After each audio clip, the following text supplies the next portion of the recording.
హల్లెలూయా. దేవుని స్తోత్రం. రెండు చేతులు ఒక్కసారి హల్లెలూయా. క్రీస్తునందు కూడి వచ్చిన అందరికీ మరొకసారి అందరికీ శుభాలు, అందరికీ వందనాలండి. వందనాలు. యోనా యోనా గ్రంథం 1వ అధ్యాయం 9వ వచనం. నేను చెప్తా, మీరందరూ చెప్పండి. అతడు వారితో ఇట్లా నేను హెబ్రియుడను, సముద్రమునకును భూమికిని సృష్టికర్తయ్యాయి ఆకాశమందుండు దేవుడయ్యున్న యెహోవాయందు నేను భయభక్తులు గలవాడనై ఉన్నాను. మనం యోనా గ్రంథాన్ని నేర్చుకుంటున్నాము. ఈ గ్రంథంలో మనం నేర్చుకున్నటువంటి పాఠాలు ఏంటనంటే, మొదటి అధ్యాయాన్ని మనం ధ్యానం చేస్తున్నాం. మొదటి అధ్యాయంలో 17 వచనాలు మనకున్నాయి. ఈ 17 వచనాల ధ్యానంలో 2 పార్ట్స్ మనకు కనబడుతున్నాయి. ఒకటి యోనా డిజోబీడియన్స్ అంటే అవిధేయత మనకు కనబడుతుంది. రెండోది ఓడలో ప్రయాణం చేసేటువంటి ప్రయాణికులు, నావికుల యొక్క రక్షణ మనకు కనబడుతూ ఉంది. యోనాను ఒక పని కొరకు దేవుడు నియమించాడు. పని ఏంటనంటే, యోనా పని నినివే పట్టణానికి వెళ్ళి సువార్త చెప్పాలి. దేవుని గురించి, దేవుని ఉగ్రతను గురించి, వాళ్ళు మారు మనసు పొందమని వాళ్ళకి హెచ్చరిక చేసి చెప్పాలి వాళ్ళకి. అది యోనా పని. కానీ యోనా తన సొంత ఆలోచనలతో ఏం చేశాడు అంటే, నినివే పట్టణానికి వెళ్లకుండా తర్షీషుకు ప్రయాణమై వెళ్ళాడు. తర్షీషు ప్రయాణంలో ఓడ ఎక్కి ఓడలో ప్రయాణం చేస్తూ ఉండగా సముద్రం మధ్యలోనికి దాదాపుగా ఓడ వెళ్ళినప్పుడు ఓడ మునిగిపోయేటువంటి పరిస్థితి, సముద్రం మీద గొప్ప తుఫాను రావడం, ప్రాణాపాయ పరిస్థితి ఓడలో జరిగింది. అప్పుడు ఈ ప్రమాదం ఎందుకు వచ్చింది అనే ప్రశ్న ఓడలో ప్రయాణించే ప్రతి ఒక్కరికి వచ్చింది. యోనా అడుగు భాగంలో, ఓడ యొక్క అడుగు భాగంలో నిద్రపోతూ ఉన్నాడు. అయితే అందరూ ప్రాణాలను కాపాడుకునే భయంతో వాళ్ళ దేవతలకు వాళ్ళు ప్రార్థనలు చేశారు. యోనా హ్యాపీగా నిద్రపోతున్నాడు. తర్వాత అసలు ఈ ప్రమాదం రావడానికి కారణం ఏంటి తెలుసుకుందామని చెప్పేసి వాళ్ళు చీటీలు వేశారు. ఆ చీటీల్లో యోనా పేరు వచ్చింది. యోనాను అడిగారు, నువ్వు ఎవరు, ఏంటి, ఎక్కడికి వెళ్తున్నావు అంటే, నేను పలానా వ్యక్తిని, నేను దేవుడు నన్ను పలానా పని మీద వెళ్ళమన్నాడు, నేను వెళ్లకుండా నేను తర్షీషుకు ప్రయాణమే వస్తా ఉన్నాను అని చెప్పేసి చెప్పాడు. వాడలో ప్రయాణిస్తున్న వారికి భయం వేసింది. సరే, ఇప్పుడు మమ్మల్ని ఏం చేయమంటారు ఏంటి అని వాళ్ళు అడిగినప్పుడు, నన్ను ఎత్తి సముద్రంలో పడవేయమన్నాడు. కానీ వాళ్ళు ఎత్తి సముద్రంలో పడవేయడానికి సందేహించారు. తర్వాత దేవుని చిత్తం ఏంటో తెలుసుకొని యోనాను సముద్రంలో పడేశారు. సముద్రం పొంగు ఆగింది. వాళ్ళు దేవుణ్ణి ఆరాధన చేశారు. ఇది మొదటి అధ్యాయంలో జరిగినటువంటి సంఘటనలు. అంటే ఈ అధ్యాయంలో ఈ నావికుల యొక్క మారు మనసును గురించి మనం నేర్చుకుంటున్నాం. యోనా మనం చదివిన 9వ వచనంలో ఒక ప్రసంగం, ఒక చిన్న మెసేజ్ అది. ఈ ప్రసంగానికి ముందు ప్రయాణికులు, ప్రసంగం విన్న తర్వాత ప్రయాణికులు, అది మనం నేర్చుకుంటున్నాం. ప్రసంగానికి ముందు వీరు అన్య దేవతలను, అసత్య దేవతలను ఆరాధన చేసేవారని, ఈ అసత్య దేవతలను ఆరాధించేటువంటి వారు అంతిమంగా వారి పరిస్థితి ఏంటంటే వారు నాశనం అవుతారని, దేవుని తీర్పులో వారు నశిస్తారని, తర్వాత ఈ అసత్య దేవతలను ఆరాధన చేసేటువంటి వారు కృప ఆధారాన్ని కోల్పోతారని, శ్రమలు వీళ్ళకు ఉంటాయని, తర్వాత మనం నేర్చుకున్నాం. ఇవన్నీ కూడాను మనం వాళ్ళని గురించి వారు సిగ్గుపడతారని, మనం వారి ఆత్మను వారు రక్షించుకోలేరు అని మనం నేర్చుకున్నాం మిత్రులారా. తర్వాత యోనా ప్రసంగాన్ని గురించి మనం నేర్చుకున్నాం. యోనా 3 మాటలు దేవుని గురించి చెప్పాడు. తన గురించి ఒకే ఒక మాట చెప్పాడు, నేను హెబ్రియుడను అనే పదం ఒకటి మాత్రమే చెప్పాడు. ఇంకా ఇన్ఫర్మేషన్, తన గురించి ఎక్కువ ఇన్ఫర్మేషన్ ఏమి ఇవ్వలేదు. కానీ దేవుణ్ణి గురించినటువంటి సమాచారం అయితే ఎక్కువ ఇచ్చాడు. ఏంటి దేవుడు ఎవరు అని అంటే, భూమికిని సముద్రానికి సృష్టికర్త. దేవుడు ఎవరండి? సృష్టికర్త. సృష్టికర్త అనే విషయాన్ని ఓడలో ప్రయాణం చేసేవారికి చెప్పారు. ఓడలో ప్రయాణం చేసేవారికి చెప్పారు. ఇప్పుడు అవుట్లైన్ చెప్తే చాలు, ఎక్కువ లోతుగా వివరణ ఇవ్వాల్సినటువంటి అవసరం లేదు. అంటే మనము వివరణ లోపలికి వెళ్ళాము, కానీ ఆ రోజు వాళ్ళకి ఇప్పుడు ఎవరు సంతకం పెడతారు? ఎంఆర్ఓ గారు అని అంటే సరిపోద్ది మనకి. ఎంఆర్ఓ గారు చదువుకున్నారు, ఆయన అది చేశాడు, ఇది చేశాడు, ఇవన్నీ మనకు అవసరం లేదు కదా. ఆ అధికారి ఎవరో మనకు తెలిస్తే చాలు, అవునా కదా. కాబట్టి వాళ్ళున్న పరిస్థితుల్లో ఆ అధికారి ఎవరో వాళ్ళకి తెలిస్తే చాలు. అందుకే దేవుడు సృష్టికర్త. ఎవరికి సృష్టికర్త? భూమికి సముద్రానికి సృష్టికర్త. వాళ్ళకి అర్థమైపోద్ది అక్కడ, చాలు ఆ ఇన్ఫర్మేషన్ చాలు. ఆ అధికారి ఎవరో చెప్పేశాడు, సృష్టికర్త దేవుడు. ఆయన సముద్రానికి భూమికి సృష్టికర్త. రెండు మాట దేవుని గురించి చెప్తూ, ఆయన ఎక్కడున్నాడు? ఆయన ఎక్కడున్నాడంటే ఆకాశమందున్న దేవుడు. ఆయన ఎక్కడున్నాడు? ఆయన ఆకాశమందున్నటువంటి దేవుడైన ఆయన ఆకాశమందున్నాడు అని చెప్పాడు. ఆయన పరలోకంలో ఉన్నాడు అనేటువంటి మాటను మనం ధ్యానం చేసుకున్నాం మిత్రులారా. ఆకాశమందుండు దేవుడైన ఆయన ఆకాశంలో ఉన్నాడు, పరలోకంలో ఉన్నాడు. అక్కడ నుంచి ఆయన మనిషిగా దిగి వచ్చాడు. ఎవరి కోసం? నీ కోసం, నా కోసం. మన పాపము నుంచి మనల్ని విడిపించడానికి ఆయన మానవ రూపాన్ని ధరించుకొని వచ్చాడు. అది మనం నేర్చుకున్నాం. తర్వాత ఎవరు ఈ దేవుడు? ఆయన సృష్టికర్త మాత్రమే కాదు, సృష్టికర్త అయి ఉన్న దేవుడు, ఆకాశమందుండు దేవుడు. ఎవరు అనంటే జీవించుచున్నవాడు, యెహోవా అని చెప్పాడు ఆ దేవుని గురించి. ఆ దేవుని పేరు ఏంటనంటే యెహోవా. యెహోవా అంటే అర్థం ఏంటి? ఆయన జీవం గలవాడు, ప్రాణం గలవాడు, సెల్ఫ్ ఎగ్జిస్టెడ్, స్వయంభవుడైనటువంటి దేవుడు. కల్పిత దేవుడు కాదు ఆయన, సృష్టించుకున్న దేవుడు కాదు, సృష్టికర్త అయినటువంటి దేవుడైన యెహోవా జీవించుచున్నవాడు, ప్రాణం ఉన్నటువంటి దేవుడు, జీవం కలిగినటువంటి దేవుడు. ఆ దేవుని మీద నాకు భయభక్తులు ఉన్నాయి అని చెప్పాడు. ఆ దేవుని యందు నేను విశ్వాసం కలిగి ఉన్నాను. భయభక్తులు అంటే ఏంటి? విశ్వాసం కలిగి నన్ను ఆయన్ని ఆరాధించేటువంటి వ్యక్తిని నేను అని చెప్పాడు. హల్లెలూయా. సో ఇది ఆయన ఇచ్చినటువంటి షార్ట్ మెసేజ్. ఈ మెసేజ్ తర్వాత ఈ వాక్యాన్ని విన్నారు. విన్న తర్వాత పరిష్కారం అడిగారు. మరి ఏం చేయమంటావు మమ్మల్ని?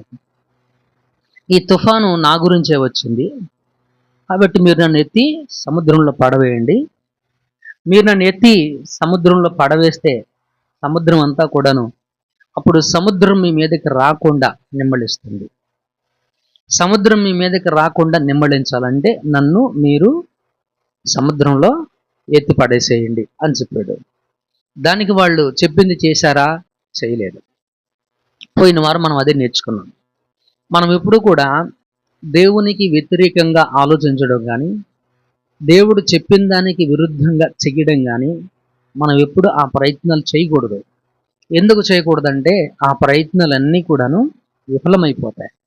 దేవునికి విరోధమైన ఆలోచనైనా, దేవునికి విరోధంగా ఉన్న వివేచనైనా, దేవునికి విరోధంగా ఉన్నది ఏదైనా సరే అదేమైపోద్దంటే వైఫల్యం. అది ఫలించదు, అది వర్ధిల్లదు, అది వినాశనం అవుతుంది అనేది గడిచిన వారం మనం నేర్చుకున్నాం. వీళ్ళు దేవుని చిత్తానికి, దేవుడు చెప్పిన దానికి, ఆయన సావకుడు చెప్పాడంటే ఉద్దేశం ఏంటి? దేవుడు చెప్పబట్టే కదా సమాచారం వాళ్ళకి అందించింది. కాబట్టి సముద్రం మీ మీదకి రాకుండా నిమ్మళించాలంటే మీరు నన్ను ఎత్తి సముద్రంలో పడేయండి.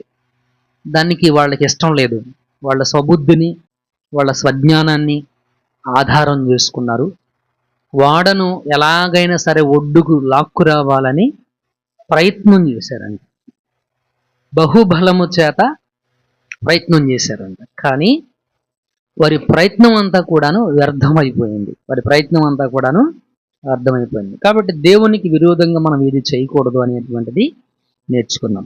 ఈరోజు మనం నేర్చుకునేటువంటిది ఏంటంటే, అక్కడే మనం కొంచెం లోపలికి వెళితే 14వ వచనాన్ని చూద్దాం. కాబట్టి వారు యెహోవా నీ చిత్త ప్రకారముగా నీవే దీన్ని చేసితివి, ఈ మనుషులను బట్టి మమ్మును మమ్మును లయము చేయకుందువుగాక, నిర్దోషిని చంపితురన్న నేరం మా మీద మోపుకుందువుగాక అని యెహోవాకు మనవి చేశాను. ఎంత అద్భుతం! వీళ్ళు ఈ దేవుని గురించి ఎప్పుడు వినలేదు, ఈ దేవుణ్ణి ఎప్పుడు ప్రార్థన చేయలేదు.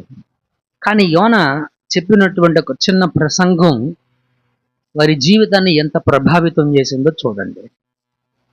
అంతకుముందు వారు చేశారు, వారి వారి దేవతలకు వారు ప్రార్థన చేశారు. ఇప్పుడు ఎవరికి ప్రార్థన చేస్తున్నారు? యెహోవా.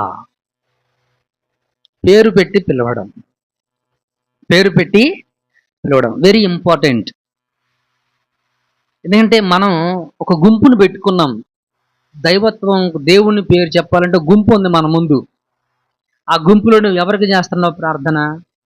కొంతమంది అందరూ దేవుళ్ళే అంటారు, యేసుక్రీస్తు కూడా దేవుడే అంటారు, ఆయన దేవుడే ఈయన దేవుడే అని అంటారు. కానీ బైబిల్ గ్రంథంలో చెప్పబడినటువంటి దేవుడు, దేవుని వాక్యం దానికి ఒప్పుకోదు. దానికి ఏంటది? ఒప్పుకోదు. వాళ్ళు కూడా సృష్టికర్తే, వాళ్ళు కూడా దేవుడు సృజించిన విగ్రహారాధనను దేవుడు సృజించలేదు. విగ్రహారాధన మానవుని సృష్టి, అందుకే దేవుడు దాన్ని ఒప్పుకోడు. అది తప్పు. కాబట్టి విగ్రహారాధనని సృష్టించింది దేవుడు కాదు, మానవుని సృష్టి. అది మానవుడు పుట్టించుకున్నాడు, మానవుడు కల్పించుకున్నాడు. అది తప్పు కదా. అప్పుడు ఎవరైతే తనను సృష్టించాడో ఆ దేవుణ్ణి కాదని, రాయిని చూసి, చెట్టుని చూసి నువ్వు నా దేవుడవు, నన్ను సృష్టించింది నువ్వే, నన్ను కన్నది నువ్వే, నన్ను పోషించేది నువ్వే అని అంటే అది తప్పు కదా. అది ఇప్పుడు లిప్సి వాళ్ళ నాన్నను కాకోకుండా వేరే వ్యక్తిని, నన్ను కన్నది నువ్వే, నన్ను సృష్టించింది నువ్వే, నన్ను పోషించేది నువ్వే అని అంటే లిప్సి వాళ్ళ అమ్మ నాన్న ఎలా ఫీల్ అవుతారు? వాళ్ళు హ్యాపీగా ఫీల్, మనసు గాయపరిచేటువంటి, అది దేవుణ్ణి గాయపరచటం అవుతుంది. విగ్రహారాధన అంత ప్రమాదం, విగ్రహారాధన భావజాలం అంత ప్రమాదం.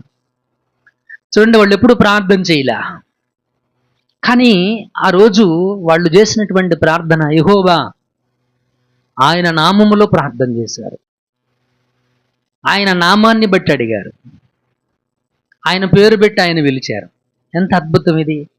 ఆయనను పిలిచారు, యెహోవా సజీవుడా, ఉన్నవాడా, జీవించుచున్నవాడా, బ్రతికున్నవాడా, సృష్టికర్త, దేవా, ప్రభువా అని ఆయన నామములో వాళ్ళు ప్రార్థన చేశారు. ఎలా చేశారు? యోనా చెప్పబట్టి వాళ్ళకి తెలిసింది, యోనా వాళ్ళకి ప్రకటించబట్టి వాళ్ళకి తెలిసింది, వాళ్ళకి తెలియబట్టి వాళ్ళు నమ్మారు, వాళ్ళు వినబట్టి నమ్మారు, నమ్మబట్టి ప్రార్థన చేశారు. అందుకే యోనా ప్రసంగంలో మనం నేర్చుకున్న మాట ఏంటంటే, మనం మన పిల్లలకు చెప్పాలి, మనం మన కుటుంబ సభ్యులకు దేవుని గురించి చెప్పాలి, నేర్పించాలి, తెలియపరచాలి. తెలియకుండా, వినకుండా వాళ్ళు నమ్మరు, నమ్మకుండా ప్రార్థన చేయరు, ప్రార్థన చేయకుండా వాళ్ళు రక్షణ పొందరు.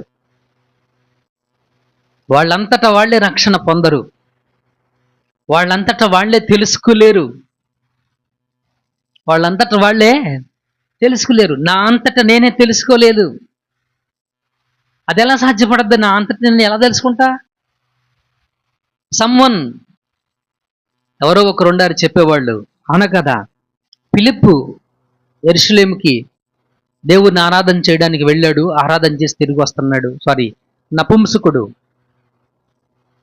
దేవుని ఆరాధన చేయడానికి యెరూషలేముకి వెళ్ళాడు, 100 కిలోమీటర్లు ప్రయాణం చేసి దాదాపు ఆరాధన చేసి రిటర్న్ వస్తా ఉన్నాడు. యెషయా గ్రంథాన్ని చదువుతా ఉన్నాడు నపుంసకుడు. అరణ్యం మధ్యలో ఉన్నాడు. ఫిలిప్పు వెళ్ళాడు. వెళ్ళి నువ్వు చదువుతుంది ఏంటో నీకు తెలుసా అన్నాడు. అప్పుడు నపుంసకుడు ఏమన్నాడు తెలుసా? ఎవరైనా నాకు దారి చూపించుకుంటే నాకు ఎలా తెలుస్తుంది అన్నాడు. ఎవరైనా నాకు చెప్పకపోతే నాకు ఎలా తెలుస్తుంది? కాబట్టి మనంతటా మనమే జ్ఞానవంతులు కాలేము. Someone should teach. చెప్పాలి దేవుని గురించి. ఆ రెస్పాన్సిబిలిటీ, ఆ బాధ్యత ప్రతి క్రైస్తవుడి మీద కూడా ఉంది. అందుకే ప్రభు బలి ఆరాధన చేస్తున్నప్పుడు, ఈరోజు మీరు ప్రభు బలి ఆరాధన చేస్తున్నప్పుడు దేవుడికి హెచ్చరిక ఇస్తాడు మనకి. ఆయన మరణం, ఆయన పునరుద్ధరణాన్ని ప్రకటన చేస్తున్నామని. ఆయన మరణం, ఆయన పునరుద్ధరణాన్ని ఏం చేస్తున్నామని మరి ఎంతమంది ప్రకటిస్తున్నాం మనం? యోగ్యతను పరీక్ష చేసుకోమన్నాడు కదా, పరీక్ష చేసుకోవాలి. ప్రకటిస్తే యోగ్యులం, ప్రకటించకుండా అర్హులం ఎలా అవుతాం? పనివాడు జీతానికి, అంతే కదా. పని చేస్తేనే జీతం. పని చేయకుండా జీతం ఏమంటే ఎలా ఇస్తాం? ఇవ్వం కదా. పని చేస్తేనే దేవుడు ఆశీర్వదిస్తాడు. పని చేస్తేనే దేవుడు ఆశీర్వదిస్తాడు. చెప్పాలి దేవుని గురించి. చెప్పావా నీ బిడ్డలకు? నీ మనవాళ్లకు చెప్పావా? నీ మనవరాళ్ళకి చెప్పావా? నీ కూతురికి చెప్పావా? నీ కొడుక్కి చెప్పావా? నీ కోడలికి చెప్పావా? నీ తల్లిదండ్రులకు చెప్పావా? You have to teach. చెప్పాలి. వాళ్ళు చెప్పాడు, అక్కడ యోనా చెప్పాడు, వాళ్ళకి తెలిసింది, వాళ్ళు విన్నారు, వాళ్ళు నమ్మారు, వాళ్ళు ప్రార్థన చేశారు. వాళ్ళు ఏం చేశారు? ప్రార్థన చేశారు. వాళ్ళు నమ్మారు అనడానికి రుజువేంటి? మీకు ఎలా తెలిసింది పాస్టర్ గారు? మీకు ఎలా అర్థమైంది పాస్టర్ గారు వాళ్ళు నమ్మారంటానికి ఆధారం ఏంటి? 15వ వచనంలో యోనాను ఎత్తి సముద్రంలో పడవేసరి. పడవేయగానే సముద్రము పొంగు ఆగెను. చాలు. ఏం చేశారు వాళ్ళు? వాళ్ళు నమ్మారంటానికి ఆధారం ఏంటంటే యోనాను ఎత్తి సముద్రంలో పడవేశారు. నమ్మకుండా చేయలేదు, అది నమ్మిన తర్వాత చేశారు. వాళ్ళు నమ్మలేదు కాబట్టి వాళ్ళ జ్ఞానాన్ని, వాళ్ళ బలాన్ని బహుబలముగా ప్రయోగించే ప్రయత్నం చేశారు. 13వ వచనంలో 13వ వచనంలో ఏం చేశారు? వాళ్ళు నమ్మలేదు అనటానికి వారు ఓడను దరికి తెచ్చుటకు తెడ్లను బహుబలముగా వేసేది. కానీ తమకు ఎదురైన తుఫాను బలము చేత సముద్రం పొంగి ఉండుట వలన వారి ప్రయత్నం వ్యర్థమైపోయింది. వారు ఏం చేశారు? ప్రయత్నం చేశారు. అవిశ్వాసం, నమ్మలేదు. అప్పుడు నమ్మలేదు, కానీ నమ్మిన తర్వాత ఏం చేశారు? యోనాను ఎత్తి సముద్రంలో పడేసి. They believed. వాళ్ళు దేవుని నమ్మారు. వాళ్ళు దేవుని యందు నమ్మకం ఉంచారు. నమ్మకం ఉంచబట్టి వాళ్ళు ప్రార్థన చేశారు. విశ్వాసం లేకుండా ఎవరు ప్రార్థన చేయలేరు. నమ్మకం లేకుండా ఎవరు ప్రార్థన చేయలేరు. ప్రియులారా, చాలామంది, కొంతమంది ప్రార్థన చేస్తారు, కానీ దేవుడు అంగీకరించలేదు. మనం ఒక మాట చూస్తాము. యోహాను సువార్తలో ఒక మాట చూస్తాము. యోహాను సువార్త 2వ అధ్యాయం తీయండి ఒకసారి. చాలామంది యేసుక్రీస్తు నమ్మేమని చెప్తున్నారు, కానీ ఆయనకు లోబట్టలేదు. నమ్మకం అంటే ఏంటి? దేని నమ్మకం అంటారు? ఆయనకు లోబట్టు, ఆయనకు విధేయత చూపించడం. చూడండి 2వ అధ్యాయం, యోహాను సువార్త 2వ అధ్యాయం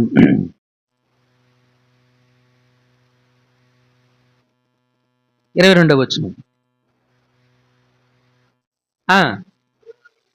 ఆయన మృతుల్లో నుండి లేచిన తరువాత ఆయన ఈ మాట చెప్పినని ఆయన శిష్యులు జ్ఞాపకం చేసుకొని లేఖనమును, యేసు చెప్పిన మాటలను నమ్మిరి.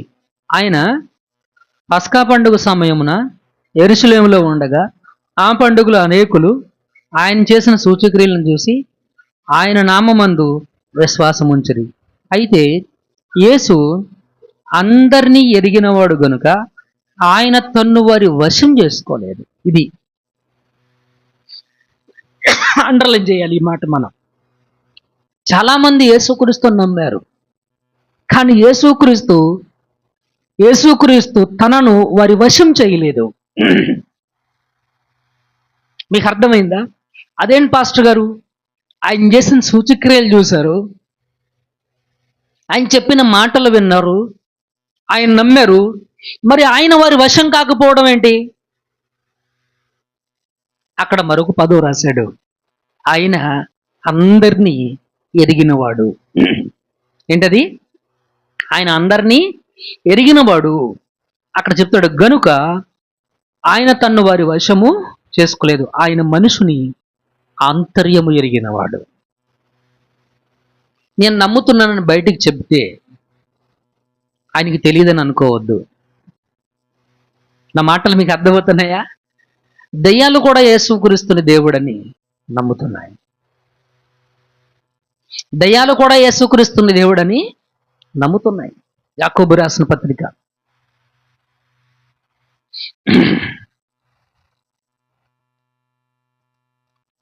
యాకోబు రాసిన పత్రిక 19వ వచనం 2వ అధ్యాయం. దేవుడొక్కడని నీవు నమ్ముచున్నావు, అలాగూ నమ్ముట మంచిది. ఏంటిది? నా మాట వింటున్నారా మీరు? దేవుడొక్కడే అని నువ్వు నమ్ముచున్నావు, అలాగ నమ్ముట మంచిది. అయితే దయ్యములు నమ్మి వణుకుచున్నవి.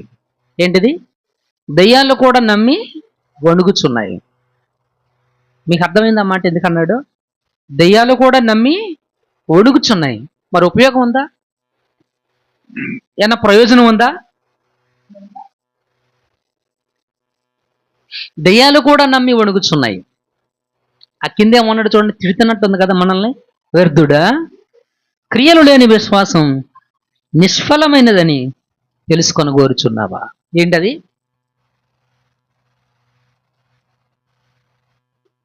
వ్యర్థుడా.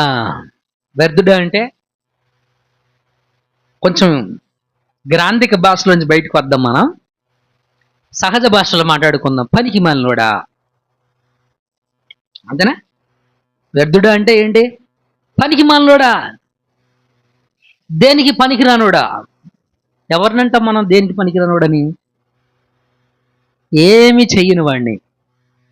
ఎవరినంటాం ఆ మాట మనం? పనికి మాలినవాడా అని. ఏమి చెయ్యని వాడిని. ఇక్కడ ఇతరు కొంతమంది దేవుణ్ణి నమ్ముతున్నామంటారు, ఏమి చేయరు.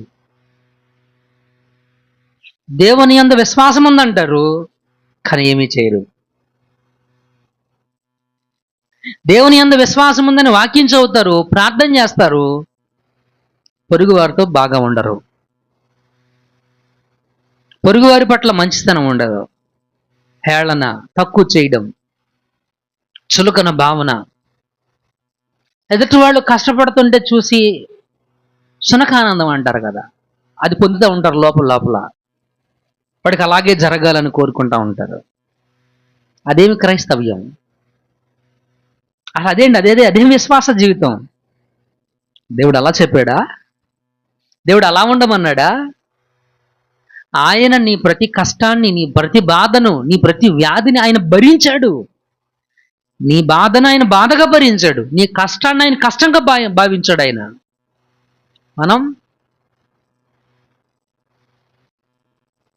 మన విశ్వాస జీవితాన్ని ఒకసారి పరీక్ష చేసుకోవాలి. మనం ప్రార్థన జీవితాన్ని ఒకసారి పరిశీలన చేయాలి. ఈ నావికులు దేవుని నమ్మారు, దేవుని యందు విశ్వాసం ఉంచారు, అందుకే నమ్మకం ఉంచి ప్రార్థన చేశారు. నమ్మకం కలిగి వాళ్ళు ప్రార్థన చేశారు. నమ్మకం ఉంచి వాళ్ళు యోనాను ఎత్తి సముద్రంలో పడవేశారు.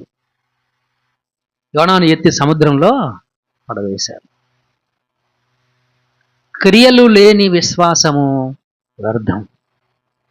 నమ్ముతున్నానని ఊరికే బహాటంగా చెప్పడం కాదు, నీ నమ్మకం ప్రకారం నువ్వేం చేస్తున్నావు? నువ్వు నమ్మిన దానికి నువ్వు లోబడుతున్నావా? ఏదైతే నమ్మావో దానికి కట్టుబడి ఉన్నావా? నమ్మకం అంటే ఏంటి? కట్టుబడి ఉండడం. ఈ రోజుకి మనలో శకునాలు చూసేవాళ్ళు ఉన్నారు, ఈ రోజుకి మనలో ముహూర్తాలు చూసేవాళ్ళు ఉన్నారు, ఈ రోజుకి మనలో వాస్తు చూసేవాళ్ళు ఉన్నారు, ఈ రోజుకి మనలో మంచి రోజు చెడ్డ రోజు అని పరిగణించే వాళ్ళు ఉన్నారు. ఈ రోజుకి మనలో ఎన్నో మూఢ విశ్వాసాలు ఉన్నాయి. అదేం విశ్వాసం? That's not a prayer. అది కాదు కదా విశ్వాస జీవితం, అది కాదు కదా ప్రార్థనా జీవితం.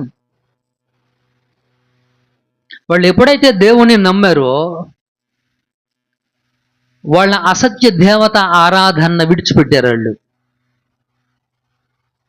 వాళ్ళ అసత్య దేవత ఆరాధన ఏం చేశారు? వాళ్ళు విడిచిపెట్టారు. మనం దేవుణ్ణి నమ్మాం. ఇశ్రాయేలీలాగా మన అసత్య దేవత ఆరాధన మనలో ఇంకా ఆ కొన్ని బలిపీఠాలలో ఉండిపోయింది. కొన్ని బలిపీఠాలలాగా మన మనసుల్లో ఉండిపోయింది. మనం వదిలిపెట్టలా. ఆ విగ్రహ ఆరాధన మీద, ఆ అసత్య దేవత ఆరాధన మీద మోజు, వ్యామోహం, ప్రేమ అది మనలో ఇంకా తగ్గల. అందుకే చెప్పాడు, ఆ తగ్గనప్పుడు అది నువ్వు చేసేటప్పుడు నువ్వెవరు? అప్పుడు వ్యర్థుడివే, పనికిరాని వాడివే. ఎందుకు ఉపయోగపడని విశ్వాసం వల్ల ఉపయోగం ఏంటి? చాలా స్పష్టంగా చెప్పాడు యాకోబు, వ్యర్థుడా, క్రియలు లేని విశ్వాసం నిష్ఫలమైనదని తెలుసుకొని కోరుచున్నావా? మన పితరుడైనటువంటి అబ్రహాము తనకు కుమారుడైన ఇసాకును బలిపీఠం మీద అర్పించినప్పుడు అతడు క్రియల వలన నీతిమంతుడని తీర్పు పొందలేదా? క్రియల వలన నీతిమంతుడని తీర్పు పొందలేదా? చూడండి, సామెతల గ్రంథంలో ఒక మాట ఉంటుంది. పిల్లోడు కూడా, చిన్న పిల్లోడు కూడా తన చేష్టల వలన మంచోడో చెడ్డోడో మనకు తెలియజేస్తాడంట. అంతే కదా? అర్థమైందా? అసలు ఆ మాట మీకు అర్థమైందా? చేష్టలు అంటే ఏంటి? పనులు. వాడు చేసే పనులను బట్టి వాడు మంచి చేస్తున్నాడో చెడు చేస్తున్నాడో మనకి తెలుస్తుంది. మరి పిల్లల విషయంలో అంత గమనించగలిగినటువంటి మనము, మన విషయంలో మనం ఎందుకు అంత, మన చేష్టల్లో మనం 20వ అధ్యాయం సామెతల గ్రంథం 11వ వచనం 20వ అధ్యాయం సామెతల గ్రంథం 20:11.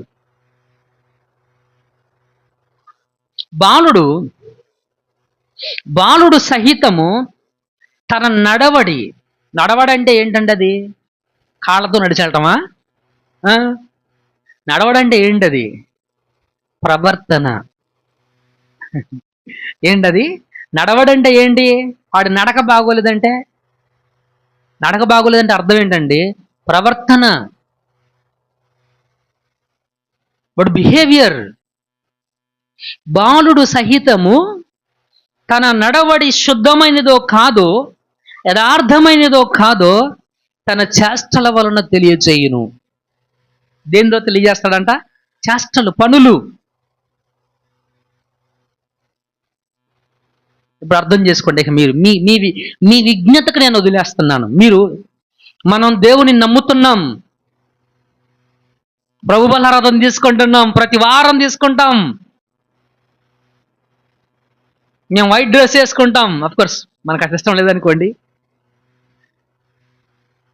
మేము అన్ని ఆరాధనలో పార్టిసిపేషన్ చేస్తాం. బట్ ప్రవర్తన బాగోలేదు. అప్పుడు ఎవరు నువ్వు? వ్యర్థుడు కాదా? వ్యర్థుడివే. ప్రవర్తన బాగోనప్పుడు వ్యర్థుడివే. అది విశ్వాస జీవితం కాదు. బాలుడు సహితము తన నడవడి వలన, అంటే తన నడవడి శుద్ధమైనదో కాదో, తను పవిత్రంగా జీవిస్తున్నాడు అపవిత్రంగా జీవిస్తున్నాడు, వాడు చేసే క్రియలను బట్టి తెలియజేస్తాడంట. మనం ఏం చేస్తున్నాం? విశ్వాసం అక్కడ తెలుస్తుంది. విశ్వాసం ఎక్కడ తెలుస్తుంది? భక్తి ఎక్కడ తెలియపరచబడుతుంది? ప్రార్థనా జీవితం ఎక్కడ రివీల్డ్, ఓపెన్ అవుతుంది, తెలియజేయబడుతుంది? బిహేవియర్, ప్రవర్తనలో తెలియపరచబడుతుంది. అబ్రహాము విశ్వాసులకు తండ్రి అనే బిరుదు ఆయనకి ఇచ్చారు. ఊరికినే తండ్రి అనలేదు ఆయన్ని. అర్థమవుతుందండి? ఊరికే తండ్రి అని అనలేదు ఆయన్ని, విశ్వాసులకు తండ్రి అని ఊరికనే అనలేదు ఆయన్ని. ఆయన తన విశ్వాసాన్ని తన చేష్టల ద్వారా, తన నడవడిక పరిశుద్ధమైనదో కాదో, పవిత్రమైనదో కాదో, యథార్థమైనదో కాదో, తన ప్రవర్తనలో చూపించాడు తన విశ్వాసాన్ని. అది దేవుని నమ్మడం అంటే. దేవుడు ఇవ్వమని అడిగాడు, సంకోచించాడా? ఆలోచించాడా? ఆలోచించలేదు. చూడండి అక్కడ ఆ యాకోబు చక్కగా చెప్పాడు కదా, యాకోబు పత్రిక 2వ అధ్యాయం. విశ్వాసం అతని క్రియలతో కూడి కార్యసిద్ధి కలుగు చేసిననియు, క్రియల మూలముగా అతని విశ్వాసము పరిపూర్ణమైనదనియు గ్రహించుచున్నాము కదా. కాబట్టి అబ్రహాము దేవుని నమ్మెను, అది అతనికి నీతిగా ఎంచబడను అను లేఖనము నెరవేర్చబడెను. మరియు దేవుని స్నేహితుడని అతనికి పేరు కలిగెను. ఎవరు దేవునికి స్నేహితుడు? ఎవరండి దేవునికి స్నేహితుడు? ఎవరైతే దేవుణ్ణి నమ్మి ఆ నమ్మకాన్ని పరిపూర్ణం చేసుకుంటారు క్రియల్లో, వాళ్ళు దేవునికి స్నేహితులు.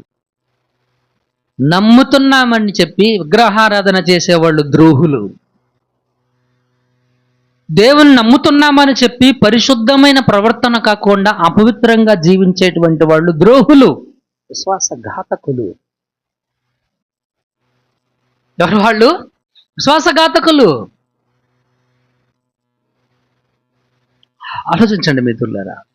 ఇక్కడ కొన్ని ఎగ్జాంపుల్స్ కూడా ఇచ్చాడు యాకోబు. 14వ వచనంలో క్రియలు లేనప్పుడు విశ్వాసము, క్రియ లేనప్పుడు ఎవడైనా తనకు విశ్వాసం కలదని చెప్పిన యెడల ఏం ప్రయోజనం? అట్టి విశ్వాసం అతన్ని రక్షింపగలదా? ఈ పిల్లలు ఉన్నారు, వీళ్ళకి యేసుక్రీస్తుని నమ్ముతున్నారంటే ఏం చెప్తారు? నమ్ముతున్నామని అంటారు. మరి వాళ్ళు రక్షించబడ్డారా అంటే దే డోంట్ సేవ్. వాళ్ళు రక్షించబడలేదు, తెలియదు కాదు, వాళ్ళు రక్షించబడలేదు. ఎందుకు రక్షించబడలేదు? వాళ్ళ విశ్వాసంలో క్రియలు లేవు. They have dead faith. వాళ్ళ విశ్వాసం ఏంటి? మృతమైన విశ్వాసం. వాళ్ళ విశ్వాసంలో క్రియ అనేటువంటిది లేదు. ప్రాణం లేకపోతే జీవి చెల్లిస్తుందా? జీవి ఏదైనా, నువ్వైనా చెల్లిస్తావా? చెల్లించవు. ప్రాణం ఉండాలి విశ్వాసంలో. విశ్వాసము ప్రాణం ఉంటేనే వృద్ధి చెందుతుంది. అందుకే ప్రభు శిష్యులతో అంటాడు, ఆవగింజంత విశ్వాసం మీలో ఉంటే. ఎంత విశ్వాసం? ఆవగింజంత విశ్వాసం. ఏముంది ఆవగింజలో? జీవం, ప్రాణం ఉంది. భూమిలో పెడితే అది మొక్క వస్తుంది. భూమిలో పెడితే అది ఏమవుతుంది? నీలో ఉన్న విశ్వాసానికి ప్రాణం ఏది? నీ లోపల విశ్వాసానికి ప్రాణవాయువు ఏది? క్రియ. ఏంటా క్రియ? ఆయన చెప్పాడు, నువ్వు చేస్తావు, అదే క్రియ. ఆయన చెప్పాడు, నువ్వు విన్నావు, నువ్వు చేస్తావు, అదే క్రియ. దేవుడు అడిగాడు, అబ్రహాము విన్నాడు, అబ్రహాము చేశాడు, అది విశ్వాసం. మనము వింటూనే ఉన్నాము, ఏమీ చేయట్లేదు. We have dead faith. మన లోపల ఉన్నటువంటి విశ్వాసం ఏ స్థితిలో ఉంది అనంటే చచ్చిపోయిన స్థితిలో ఉంది. చచ్చిపోయినటువంటి శవాన్ దగ్గరికి వెళ్ళి, అరే కొద్దిగా మంచిలు అవుతున్నాయి, మంచిలు తీసుకురారని చెప్పండి, వాడికి లేస్తాడా వాడు? లేదు. అలాగే విశ్వాసము లేనటువంటి వ్యక్తి దగ్గరికి వెళ్ళి పేదలకు సహాయం చేయడంటే వాడు ఏం చేస్తాడు? వాడు చెయ్యడు. వాడు లోపల విశ్వాసం లేదు కాబట్టి నేను చెయ్యను అంటాడు. వాడు లోపల విశ్వాసం లేదు కాబట్టి వాడు ఏమంటాడు? నేను చెయ్యను అంటాడు. అదే చెప్తాడు ఇక్కడ కూడా. సహోదరుడైనను సహోదరి అయినను దిగంబరులై ఆనాటికి భోజనం లేక ఉన్నప్పుడు మీలో ఎవడైనా శరీరమునకు కావలసిన వాటిని ఇయ్యక సమాధానంగా వెళ్ళుడి, చలి కాసుకొనిడి, తృప్తి పొందదని చెప్పిన ఎడల ఏమి ప్రయోజనం? సహోదరుడైనా సహోదరి అయినా కనీసం వాడికి తినటానికి తిండి లేదంట. తినటానికి తిండి లేనట్టుగా అరే బర్గర్ తినొచ్చుగా అంటే ఆడి దగ్గర తినటానికి లేక ఆడు ఆకలితో చేస్తున్నాడు. ఆ ఆకలితో చచ్చేవాడిని దుప్పటి కప్పుకోవచ్చు కదా, కనీసం చొక్కా అయినా వేసుకొని తిరగవచ్చు కదరా అంటే, ఉంటే వేసుకుంటాడుగా. ఆ మాత్రం తెలివి జ్ఞానం వాడికి లేదంటారా? చూడండి, మన తెలివితేటలు చూడండి, విశ్వాసులుగా మనం ఎలా ప్రవర్తిస్తున్నాం. Behaviour is most important. ప్రవర్తన అనేటువంటిది చాలా ప్రాముఖ్యమైనటువంటిది. అది వరకు ఎప్పుడు ఆ దేవుని గురించి దేవునికి వాళ్ళు ప్రార్థన చేయలేదు. అది వరకు ఎప్పుడు ఆ దేవుని గురించి వారు వినలేదు. ఇదివరకు ఎప్పుడు కూడాను వారు ఆ దేవునికి మ్రొక్కలేదు. కానీ యోనా చెప్పాడు ఆ దేవుని గురించి, సృష్టికర్తని, ఆయన ఆకాశంలో ఉన్నటువంటి దేవుడని, ఆయన సజీవుడని వాళ్ళకి చెప్పాడు. ఆ మాటలు విన్నటువంటి వారు ఆ దేవుని మీద విశ్వాసం కలిగి ఉన్నారు. వాళ్ళు దెస్సలోనీయులకు రాసినటువంటి మొదటి పత్రిక 4వ క్షమించండి అది కాదు, ఆ దేవుని యందు విశ్వాసాన్ని కలిగి ఉన్నారు వాళ్ళు. ఈరోజు సమృద్ధి జీవం సంఘ సభ్యులమైనటువంటి మనందరం కూడా ఒక్కసారి పరిశీలించి ఆలోచన చేసుకోవలసిన విషయం ఏంటనంటే, నీ విశ్వాసం గురించి. నేను దేవుణ్ణి నమ్ముతున్నాను, మంచిదే. దేవుడు ఒక్కడే నమ్ముతున్నావు, మంచిదే. అయితే నీ విశ్వాసంలో క్రియలు లేకపోతే వ్యర్థం. క్రియలు లేకపోతే వ్యర్థం. ఆ విశ్వాసంతో సజీవుడైనటువంటి దేవుణ్ణి వాళ్ళు పిలిచారు. యెహోవా అని పేరు పెట్టి ఆయనను పిలిచారు. ఆయన నామములో వాళ్ళు ప్రార్థన చేశారు. మత్తయి సువార్త 6వ అధ్యాయం 9-10 వచనాలు చదవండి. మత్తయి సువార్త 6వ అధ్యాయం 9వ వచనం 10వ వచనం. కాబట్టి మీరు ఇలాగూ ప్రార్థన చేయుడి, పరలోకమందున్న, అది ఎవరంట ఆయన, ఎక్కడున్నాడు ఆయన? పరలోకంలో. ప్రార్థన ఎలా చేయాలి? ఆయన నామములో చేయాలి. ఆయన పేరును, యెహోవా పరలోకంలో ఉన్నటువంటి మా తండ్రి. ఆయన ఎక్కడున్నాడు? గుణదల గట్టి మీద ఉన్నాడా? ఆయన ఎక్కడున్నాడు? నిర్మలగిరిలో ఉన్నాడా? ఆయన ఎక్కడున్నాడు? పేర్లు గుర్తురాట్ల, వేణంగిల్లో ఉన్నాడా? ఎక్కడున్నాడు ఆయన? ఆయన పరలోకమందు ఉన్నాడు. ఎక్కడున్నాడు ఆయన? పరలోకంలో ఉన్నాడు. నీకు సమాధానం ఎక్కడి నుంచి వస్తుంది? సియోనులో నుంచి వస్తుంది, పాస్టర్ గారి దగ్గర నుంచి కాదు. ఏ పాస్టర్ గారు మీ ప్రార్థనలకి జవాబు ఇవ్వడం? అర్థమవుతుందండి? ఏ పాస్టర్ దగ్గర వాడి చేతుల్లో శక్తులు, సామర్థ్యాలు, మీకంటే అతీత శక్తులు కలిగినటువంటి వాడు ఏమి కాదు. మీకంటే అత్యధిక శక్తులు కలిగినటువంటి వాడేమి కాదు. చిటికెన వేలతో కూడా మీ సమస్యలను కదిలించలేడు, మెదిలించలేడు. మీ బాధను ఆర్చను లేడు, తీర్చను లేడు. యేసుక్రీస్తు అన్నట్టు, ఒకడు తన ఎత్తు మూరడు ఎక్కువ చేసుకోలేడు, మూరడు తక్కువ చేసుకోలేడు. ఎవరైనా చేయగలిగినటువంటి వారు ఎవరైనా ఉన్నారు అని అంటే, that is one and only God who is alive. సజీవుడైనటువంటి దేవుడు మాత్రమే నీ జీవితంలో కార్యం చేయగలిగినటువంటి వాడు. కాబట్టి నువ్వు ప్రార్థించేది ఎవరికి? నువ్వు ప్రార్థన చేసేది ఎవరికి? ఆయన ఎవరు, ఆయన ఏమై ఉన్నాడు అనేటువంటి జ్ఞానంతో నువ్వు ప్రార్థన చెయ్యాలి. యోనా ప్రసంగం ఎందుకు చేశాడో తెలుసా వాళ్ళకి? వాళ్ళంతకు ముందు వారి వారి దేవతలకు ప్రార్థన చేశారు. వాళ్ళు భూ సంబంధమైనటువంటి వాళ్ళు. వారి ప్రార్థనకి ఎలాంటి రెస్పాన్స్ అనేటువంటిది, వారి దేవతల దగ్గర నుంచి వాడు చేసినటువంటి ప్రార్థనకి ఎలాంటి స్పందన అనేటువంటిది రాలేదు. అందుకని యోనా ప్రార్థన ఎవరికి చెయ్యాలంటే, పరలోకమందు ఉన్నటువంటి దేవునికి, సజీవుడైనటువంటి దేవునికి, సృష్టికర్త అయినటువంటి దేవునికి, నీ తండ్రి అయినటువంటి దేవునికి నువ్వు ప్రార్థన చేయాలి. హల్లెలూయా, దేవునికి మహిమ కలుగును గాక. వాళ్ళకి తెలుసా ప్రార్థన చేయడం? మన వాళ్ళు కొంతమంది ప్రార్థన చేయమంటే నాకు రాదండి, నేను చెయ్యనండి, మీరు చెయ్యండి అంటే ఆ మాత్రం జ్ఞానం లేకుండా మిమ్మల్ని చేయమని అడుగుతున్నారా? పాస్టర్ గారు చేయాలని పాస్టర్ గారు తెలియదా? మిమ్మల్ని చేయమని ఎందుకు అడుగుతున్నారు? మీరు చెయ్యాలి, మీరు చేయాలి, మీరు నేర్చుకోవాలి. ప్రియమైనటువంటి దేవుని సంగమ, పరలోకమందున్న మా తండ్రి, నీ నామము పరిశుద్ధపరచబడును గాక, నీ రాజ్యము వచ్చును గాక, నీ చిత్తం పరలోకంలో నెరవేర్చున్నట్లు భూలోకంలో కూడా నెరవేరును గాక. మా అనుదిన ఆహారం నేడు మాకు దయచేయండి.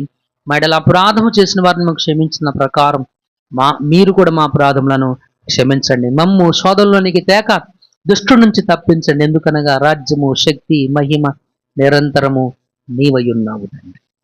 ఆమేన్. హల్లెలూయా. So we have to pray to him. ఎవరికి చేయాలి ప్రార్థన? ఆయనకు చేయాలి ప్రార్థన. ఆయనకి తెలియదు నేను ఎవరికి ప్రార్థన చేస్తున్నాను అని నువ్వు ఎటకారం పోయాం అనుకోండి, ఇక ఆ బుద్ధిహీనతకి ఏం చెప్పలేం మనం. ఆయనకి తెలియదు ఆయన ప్రార్థన చేస్తున్నట్టు అని అంటే దాన్ని ఏమంటారు రాత్రి అన్నట్టుగా మూర్ఖత్వం. ఏంటంటే అది మూర్ఖత్వం. ఆయనకి తెలుసు. Should ask. ఇంకొక మాట చూద్దాం. ఆదికాండం 4:26 చూడండి ఒకసారి. ఆదికాండం 4:26. ఆదికాండం 4:26. మరియు షేతునకు కుమారుడు పుట్టెను, అతనికి ఎనోష్ అని పేరు పెట్టెను. అప్పుడు యెహోవా నామమున, అది ఎవరి నామంలో ప్రార్థన చేశారంట? యెహోవా నామమున ప్రార్థన. నామం అంటే ఏంటండి? పేరు. నామం అనే పదానికి హీబ్రూలో మంచి మీనింగ్ ఇచ్చాడు, స్వభావం. ఏంటది?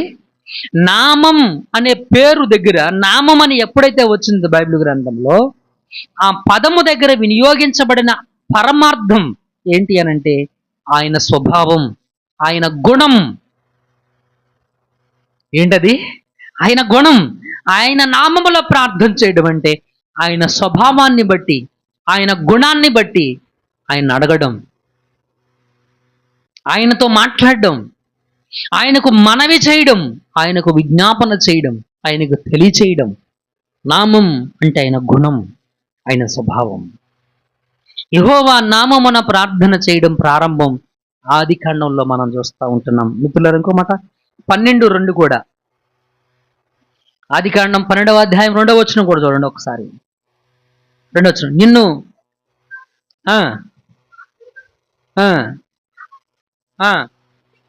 నీ నామమును గొప్ప చేయుదును, నీవు ఆశీర్వాదముగా ఉందువు. అది కదగదు.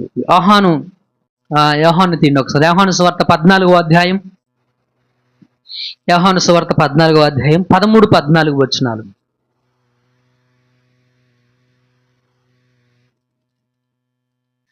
మీరు నా నామమున దేనిని అడిగిన తండ్రి కుమారుని యందు మహిమపరచబడుటకై దానిని చేతును. హల్లెలూయా. దేనిలో అడగాలంట? మీరు నా నామమున దేనిని అడుగుదురో తండ్రి కుమారుని యందు మహిమపరచబడుటకై దానిని చేతును. నా నామమున మీరు నన్నేమి అడిగినను నేను చేతును. హల్లెలూయా. దేవునికి మహిమ కలుగును గాక. కింద కూడా మీరు నన్ను ప్రేమించిన ఎడల నా ఆజ్ఞలను గైకొందురు. It is important. ఊరికనే మనం ప్రార్థన చేయడం మాత్రమే కాదు, అవసరం కోసం అడిగి అవసరం అయిపోయిన తర్వాత ఆయన మర్చిపోవడం కాదు, దాని కొనసాగింపు కూడా ఒక మాట చెప్పాడు. దేవునికి ప్రార్థన చేయడం అంటే ఆయన ఆజ్ఞను కూడా గైకొనాలి. మనం గైకొనటం అంటే ఏంటి? ఆయన చెప్పినట్టు వినడం, ఆయన చెప్పినట్టు చేయడం, ఆయన చెప్పింది వినడం, ఆయన చెప్పింది చేయడం, అది కూడా చేయాలి మనం. చాలామంది ఏంటనంటే ప్రార్థన అని అనంగానే అదేదో ఒక మత్తు మందులా ఫీల్ అవుతున్నారు. ఒక టాబ్లెట్, జ్వరం వచ్చిందా, డోలా వేసుకున్నాం, తగ్గిపోయింది. ఆ తర్వాత డోలాతో పని ఉంటుంది మనకి? ఉండదు. అలాగే మనకు కష్టాలు వచ్చినాయా, ఇబ్బందులు వచ్చినాయా, శోధనలు వచ్చినాయా, బాధలు వచ్చినాయా, ప్రార్థనకి వెళ్దాం. ఆస్టర్ గారితో ప్రార్థన చేయించుకుందాం, సంఘంతో ప్రార్థన చేయించుకుందాం, దేవునికి కూడా ప్రార్థన చేద్దాం. ఆ బాధలో కష్టాల్లో ఉన్న 4 రోజులు వాళ్ళు చూపించే భక్తి మామూలుగా ఉండదు అసలు.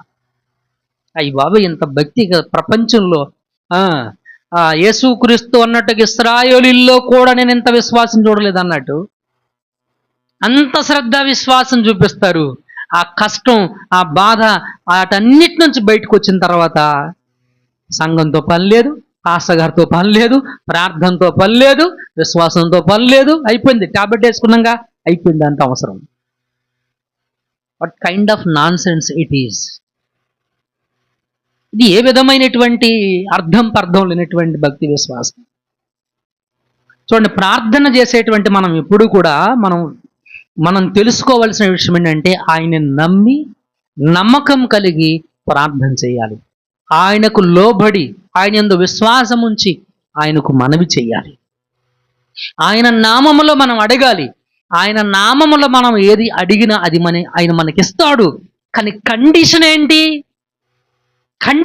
అని అంటే అలాగే మనం ఆయన ఆజ్ఞను కూడా గైకొనాలి.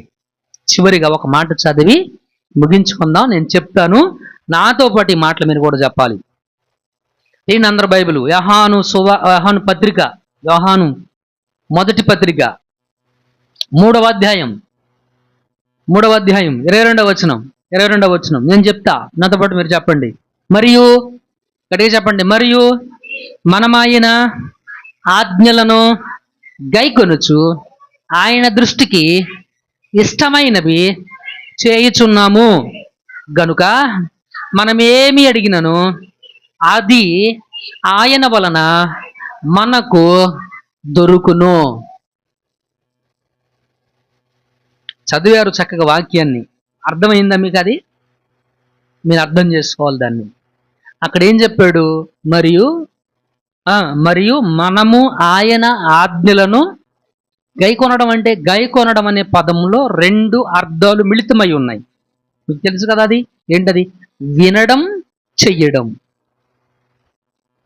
వినడం, దాని ప్రకారం జీవించడం. అలా మనము ఆయన ఆజ్ఞను గైకొంటూ ఎవరికి ఇష్టమైనవి చేయాలి? మనకిష్టమైనవి కాదు.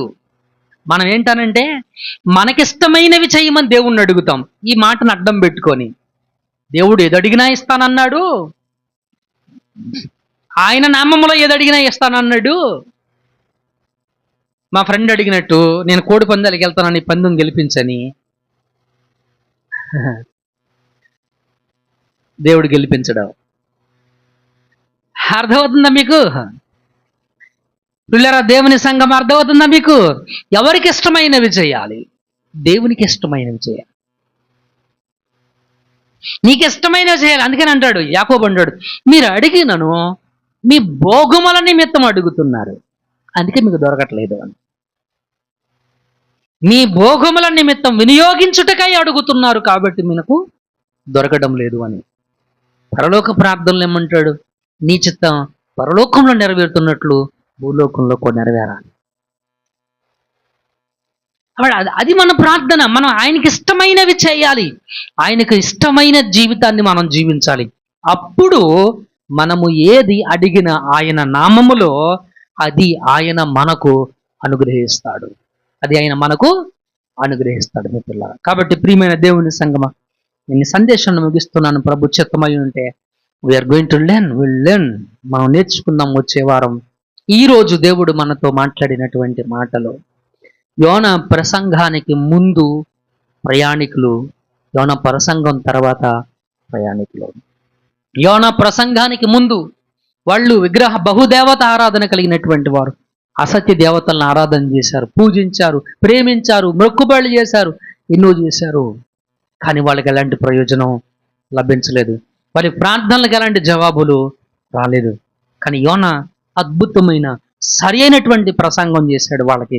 ఏంటనంటే, దేవుడెవరు మీకు తెలియాలరా బాబు, ఆయన సృష్టికర్త, ఆయన పరలోకంలో ఉన్న దేవుడు, ఆయన సజీవుడైనటువంటి దేవుడు. ఆ దేవుని యందు నాకు భయము, భక్తి, ఆ దేవుని యందు నాకు విశ్వాసం ఉందని దేవుని గురించి చెప్పాడు. అయినా వాళ్ళు మూర్ఖత్వంగా నమ్మలేదు, సొంత ప్రయత్నాలు చేశారు. ఆ ప్రయత్నాలన్నీ కూడా వ్యర్థమైపోయినాయి. ఇప్పుడు విషయం తెలుసుకున్నారు, ఆ దేవుని మీద నమ్మకం ఉంచారు, విశ్వాసం ఉంచారు, విశ్వాసంతో దేవునికి మనవిని చేశారు, ఆయన నామంలో ప్రార్థన చేశారు. హల్లెలూయా. కాబట్టి నీవు నేను నేర్చుకోవాల్సిన పాఠం ఏంటి ఇక్కడ? మనము నమ్మాలి దేవుణ్ణి, దేవుని వాక్యాన్ని మనం నమ్మాలి. మనుషుల్ని నమ్ముతాం గుడ్డిగా, మనుషుల్ని కాదు, దేవుణ్ణి నమ్మండి గుడ్డిగా, తప్పులేదు. దేవుని నమ్మండి. దేవుని యందు మన విశ్వాసం ఎలాగుంది? విశ్వాసం అంటే ఏంటో నేను మీకు చాలా స్పష్టంగా చెప్పాను. క్రియలు లేని విశ్వాసం మృతం, ఉపయోగం లేదు దానివల్ల. ఎలాంటి ఉపయోగం లేదు. మీ విశ్వాసంలో ప్రాణం ఉండాలి, అంటే క్రియలు ఉండాలి. క్రియలు అంటే ఏంటి? ఆయన చెప్పిన దానికి మీరు స్పందించాలి, ఆయన చెప్పిన మాటలకు మీరు లోబడాలి, విధేయతను చూపించాలి. ఆ విశ్వాసం మీ జీవితంలో కార్యం చేస్తుంది. అప్పుడు దేవునికి విధేయత చూపిస్తూ ఆయనకి ఇష్టమైనటువంటి జీవితాన్ని జీవిస్తూ ఆయనను అడిగితే తండ్రి చేస్తాడు, కుమారుడు కూడా మన జీవితంలో కార్యం చేస్తాడు. అలా మీ జీవితంలో దేవుని కార్యాలను మీరు అలా జీవిస్తూ, దేవునికి ఇష్టంగా దేవుని కార్యాలను అనుభవిస్తూ దేవునిలో మీరు అంతకు అంతకు అంతకు ఎదగాలని ప్రార్థిస్తూ దేవుని నామంలో మీ అందరినీ ఆశీర్వదిస్తున్నాను. హల్లెలూయా. దేవునికి మహిమ కలుగును గాక. ఇక్కడ అందరము కూడా క్రీస్తు వలె ఎదగాలి అన్ని విషయాల్లో కూడా. సునీల్లాగా కాదు, నేను కూడా సునీల్లాగా ఉండాలి, నేను కూడా అనిల్లాగా ఉండాలి, నేను కూడా ఇంకోలాగా ఉండాలి, వాళ్ళలా కాదు. నువ్వైనా నేనైనా మనందరము క్రీస్తులా ఉండాలి, క్రీస్తు వలె ఎదగాలి, క్రీస్తుల సన్నిహితంగా మనం దేవునికి దగ్గరగా జీవించాలి. హల్లెలూయా. దేవుడట్టి కృప మనందరికీ అనుగ్రహించును గాక. కళ్ళు మూసుకోండి, ప్రార్థన చేద్దాం. ప్రభు బలారాధన కొరకు కూడా ప్రార్థన చేద్దాం. అందరూ ప్రార్థన చేయండి, ఎవరు మౌనంగా ఉండొద్దు. So I want you to question your. నేను ఈరోజు